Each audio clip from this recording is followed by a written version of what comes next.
नमस्ते दीदी भाई, देखिए हमारे यूट्यूब चैनल पर जा रहा है चुटकुला नाच गीत। पसंद आया लाइक शेयर करिए, घंटी में थोड़ी घंटी चल रहा है। फुलौज में आप लोग देखिए, एक गोरखपुर का एक बहुत सुंदर चुटकुला नाच गीत है। गोरखपुर हल्ला भइल बाजार छोटी ना नदी, गोरखपुर में हल्ला भइल बाजार छोटी ना नदी,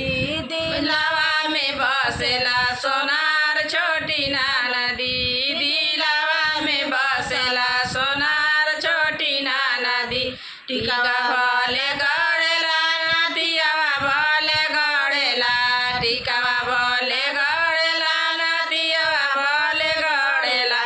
झुमुका गड़ेला चटकदार छोटी ना नदी, झुमुका गड़ेला चटकदार छोटी ना नदी,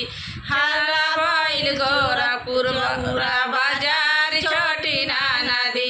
हल्ला भइल चौरा बाजार छोटी ना नदी, दिलावा में बसल बाजा जवा छोटी ना नदी, दिलावा में बसला बाजा जवा छोटी ना नदी, लहंगा भले छापेला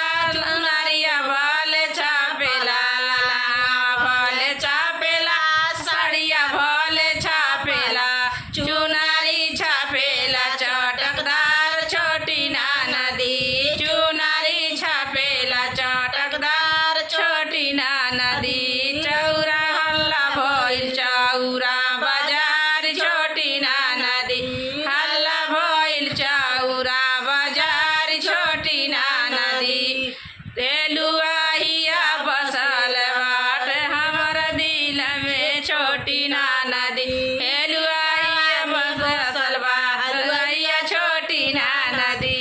दिलावा में बसल बा रेलुआहिया छोटी ना नदी, समोसा भले बनावेला खानिया भले बनावेला, समोसा भले बनावेला चौमिनिया भले बनावेला, ढाला पर के चाटा चटकदार छोटी ना नदी, ढाला पर के चाटवा चटकदार छोटी ना नदी, हल्ला भइल चौरा